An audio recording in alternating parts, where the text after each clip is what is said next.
আজকের একটি ভালো ভাবনায় বদলে দিতে পারে আগামী দিনের পুরো গল্প।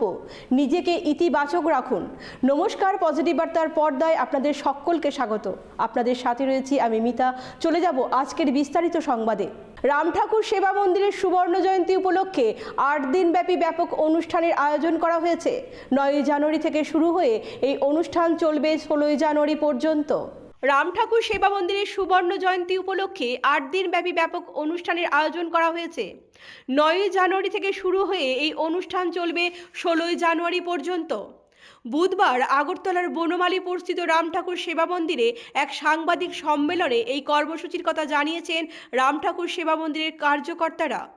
রাম ঠাকুর সেবা মন্দিরের সাধারণ সম্পাদক স্বপন কুমার বণিক বলেন, 9 জানুয়ারি থেকে শুরু হয়ে এই কর্মসূচি চলবে 16 জানুয়ারি পর্যন্ত। 10 জানুয়ারি রাম ঠাকুর সেবা মন্দিরের উদ্যোগে হবে বর্ণাঢ্য শোভাযাত্রা। এই শোভাযাত্রায় উপস্থিত থাকবেন রাম ঠাকুর সেবা মন্দিরের সপ্তম মহান্ত মহারাজ কালীপদ ভট্টাচার্য। বর্ণাঢ্য শোভাযাত্রায় রাজ্যের মোট 8টি জেলা থেকে প্রায় 6,000 ভক্ত অংশগ্রহণ করবেন। 11 জানুয়ারি বনমালীপুর রাম ঠাকুর সেবা মন্দিরে অনুষ্ঠিত হবে স্বেচ্ছায় রক্তদান শিবির। মুখ্যমন্ত্রী ডক্টর মানিক সাহা এই শিবিরের আনুষ্ঠানিক উদ্বোধন করবেন। রাম ঠাকুর সেবা মন্দিরের ভক্তরা স্বেচ্ছায় রক্তদান করবেন। 12 জানুয়ারি হবে মনোজ্ঞ সাংস্কৃতিক অনুষ্ঠান। এই সাংস্কৃতিক সন্ধ্যায় সঙ্গীত পরিবেশন করবেন পদ্মকুমার হালদার। 13 জানুয়ারি হবে বেদবাণী পাঠ এবং গঙ্গা আহ্বান। গঙ্গা আহ্বানের পর শুরু হবে হরিনাম সংকীর্তন। 14 ও 15 জানুয়ারি হবে হরিনাম সংকীর্তন। 2 দিন ব্যাপী চলবে এই হরিনাম সংকীর্তন। 14 জানুয়ারি ভক্তদের মধ্যে হবে মহাপ্রসাদ বিতরণ। এই কর্মযজ্ঞে জাতি, ধর্ম, বর্ণ নির্বিশেষে সকল অংশের মানুষের উপস্থিতি কামনা করলেন রাম ঠাকুর সেবা মন্দিরের সাধারণ সম্পাদক স্বপন কুমার বণিক। সম্পাদক বলেন, এই সেবা মন্দির মানুষের কল্যাণ মঙ্গলের জন্য ধারাবাহিকভাবেই কাজ করে চলেছে।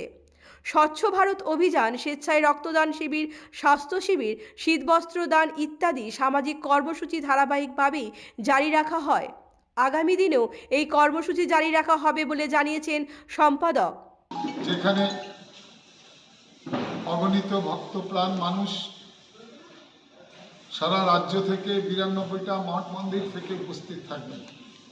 আমাদের কাছে এখন পর্যন্ত 6,000 লোক নাম লিখিয়েছে যারা এই শোভাযাত্রায় অংশগ্রহণ করতে। সুদূর ঊনকোটি ডিস্ট্রিক্ট, উত্তর জেলা থেকে মোট 8টি ডিস্ট্রিক্ট থেকেই ভক্তরা আমাদের সেবা মন্দিরে সেদিন উপস্থিত থাকবেন।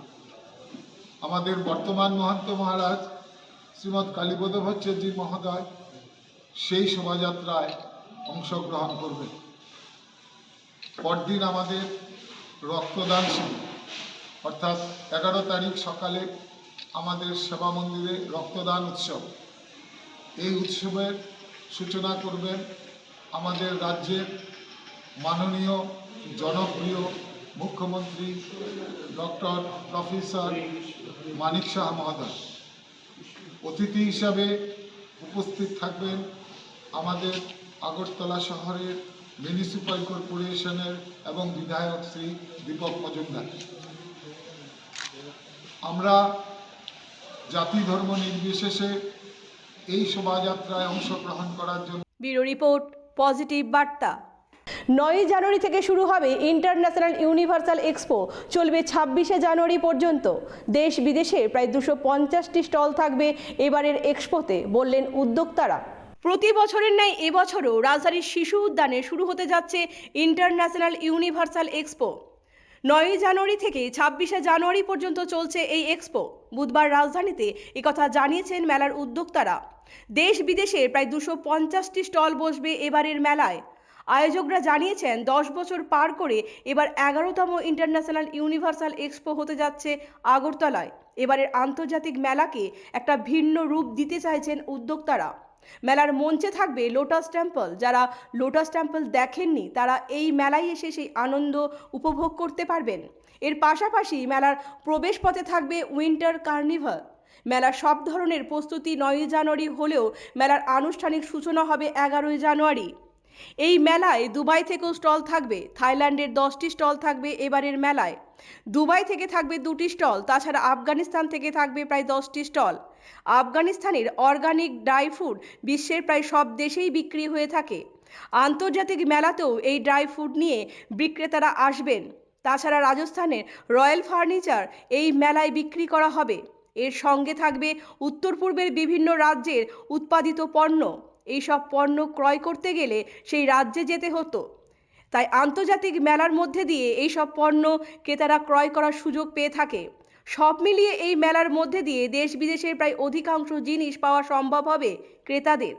পাশাপাশি তিনি বলেন, গত 10 বছর ধরেই এই মেলায় পণ্য সামগ্রী নিয়ে ক্রেতারা অংশগ্রহণ করে লাভবান হয়েছেন। এবারের মেলায়ও রাজ্যের ক্রেতাদের ভালো সাড়া পাওয়া যাবে বলে আশাবাদী উদ্যোক্তারা। এদিনে সাংবাদিক সম্মেলনে উপস্থিত ছিলেন ত্রিপুরা মার্চেন্ট অ্যাসোসিয়েশনের সভাপতি সহ অন্যান্য ব্যবসায়ীরা।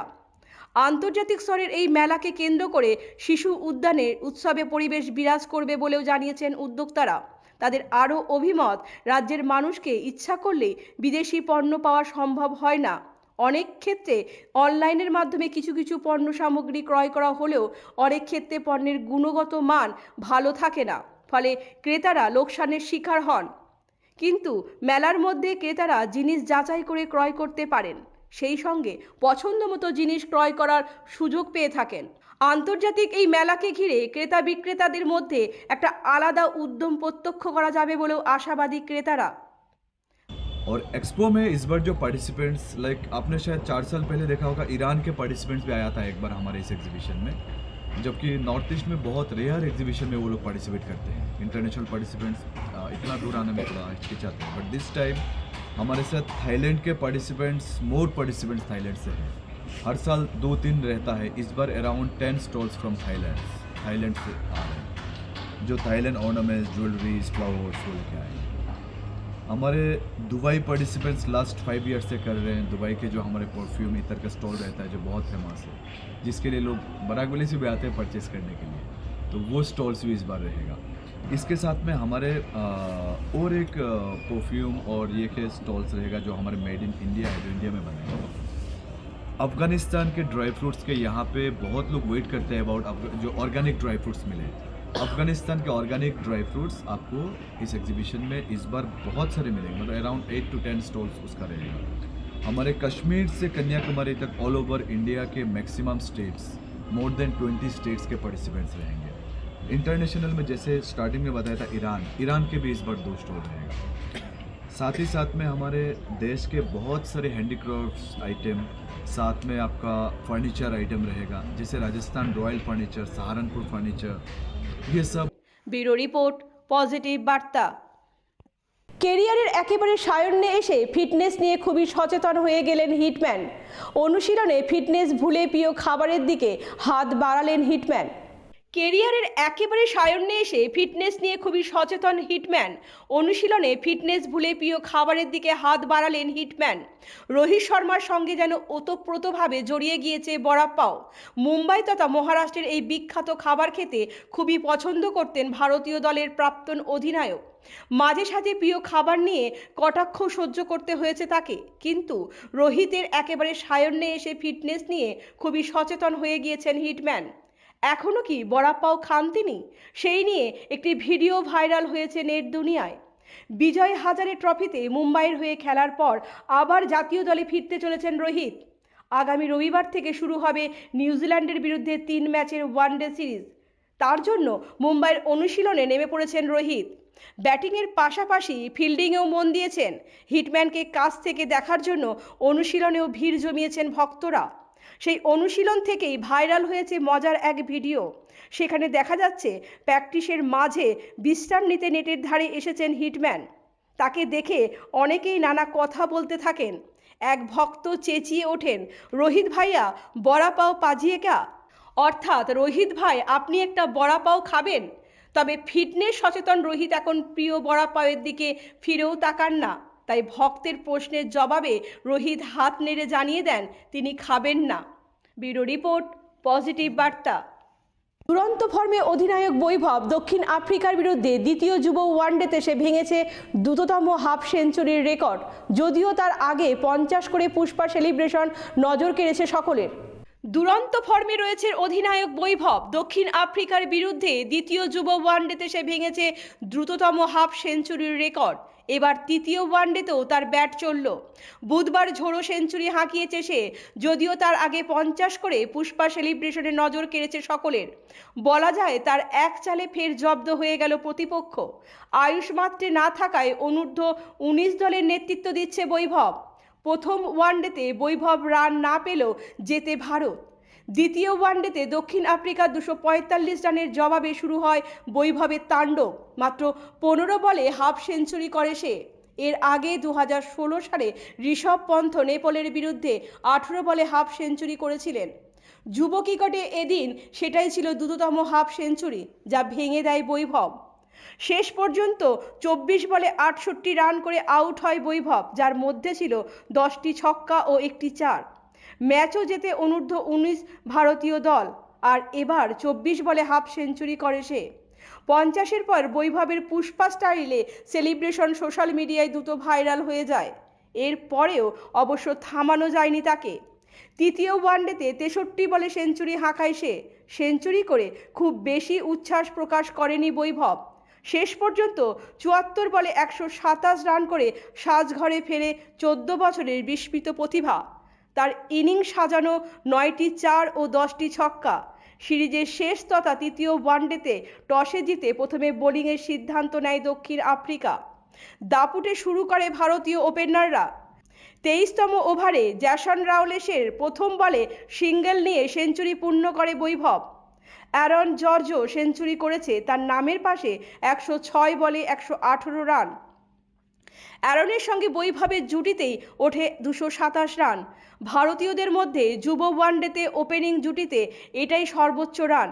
এছাড়াও মাত্র 14 বছর বয়সে ভারত, আরব আমিরশাহী, অস্ট্রেলিয়া, ইংল্যান্ড, দক্ষিণ আফ্রিকার মাটিতে সেঞ্চুরি হাঁকিয়ে নজিরও গড়েছে সে। ব্যুরো রিপোর্ট, পজিটিভ বার্তা। ভর শীতকাল, দেশের প্রায় সব রাজ্যই শীত অনুভূত। রাজ্যেও শীতের তীব্রতা ক্রমশই বাড়ছে। শীতের কামড়ে যুবথুবু রাজ্যের 8 থেকে 80। ঋতু অনুযায়ী পৌষ এবং মাঘ 2 মাস শীতকাল। এখন ভর শীতকাল চলছে। পৌষ মাসের শুরুতেই রাজ্যের শীতের কামড় বেড়ে চলেছে। শিশু থেকে বৃদ্ধ সকলেই শীতে যুবথুবু। সন্ধ্যা ঘনিয়ে আসতেই শুরু হয়ে যায় শীতের কামড়। একদিকে কনকনে শীত, অন্যদিকে ঘন কুয়াশা। বড়দিনের পর থেকেই রাজ্যে শীতের দাপট ক্রমশ বাড়তে শুরু করেছে। পাল্লা দিয়ে বাড়তে থাকে উত্তরের হাওয়ার দাপটও। স্বভাবতই শীতে যুবথুবু শিশু থেকে বৃদ্ধ প্রায় সকলেই। বুধবার দিনের সর্বোচ্চ তাপমাত্রা ছিল 22 ডিগ্রি সেলসিয়াস আর সর্বনিম্ন তাপমাত্রা ছিল 11 ডিগ্রি সেলসিয়াস। আকাশে হালকা মেঘ রয়েছে, তবে বৃষ্টির কোনো সম্ভাবনা আপাতত নেই। উত্তরের হাওয়ার গতি 4 থেকে 11 কিলোমিটার প্রতি ঘন্টায়। সন্ধ্যায় উত্তরের হাওয়া বইবে 14 কিলোমিটার প্রতি ঘন্টায়। দিনে বাতাসের আপেক্ষিক আর্দ্রতা ছিল সর্বোচ্চ 77%, সর্বনিম্ন 71%। আর রাতে বাতাসের আপেক্ষিক আর্দ্রতা ছিল সর্বোচ্চ 92%। তবে দিনের পর দিন সর্বোচ্চ ও সর্বনিম্ন তাপমাত্রার মধ্যে পার্থক্য অনেকটাই কমে আসছে। আকাশে হালকা মেঘ রয়েছে, দিনে কোথাও কোথাও আবছা রোদ প্রত্যক্ষ করা যায়। রাতে ঘন কুয়াশা থাকবে আকাশে, তবে রাত যত গভীর হবে তত বেশি শীত অনুভূত হবে। দিনে শীতের অনুভূতি কিছুটা কম হলেও গভীর রাতে শীত বেশি অনুভূত হচ্ছে। চিকিৎসকদের মতে অতিরিক্ত শীতে শ্বাসকষ্ট ও গলায় অস্বস্তিতে ভুগতে পারে। এই শিশু থেকে বৃদ্ধ সকলেই গরম খাবার গ্রহণ করা উচিত। বিশেষ করে শিশুদের এবং বৃদ্ধ বৃদ্ধাদের প্রয়োজন ছাড়া ঘর থেকে বের হওয়া উচিত নয়। বৃহস্পতিবার দিনের সর্বোচ্চ তাপমাত্রা থাকতে পারে 23 ডিগ্রি সেলসিয়াস আর সর্বনিম্ন তাপমাত্রা থাকবে 11 ডিগ্রি সেলসিয়াস। আকাশে কিছুটা মেঘ থাকলেও রাতের আকাশ পরিষ্কার থাকবে। এদিকে আবহাওয়া দপ্তরের পূর্বাভাসে জানিয়েছে জানুয়ারি মাসের প্রথম থেকেই রাজ্যে শীতের দাপট বাড়বে। সেই মতো রাতে শীতের দাপট অনেকটাই বৃদ্ধি পেয়েছে। দপ্তর জানিয়েছে সর্বনিম্ন তাপমাত্রা 6 থেকে 11 ডিগ্রি সেলসিয়াসের ঘরে থাকবে। তবে শীতলতম দিনগুলিতে শিশু থেকে বৃদ্ধ সকলের স্বাস্থ্য সম্পর্কে সচেতন থাকতে হবে।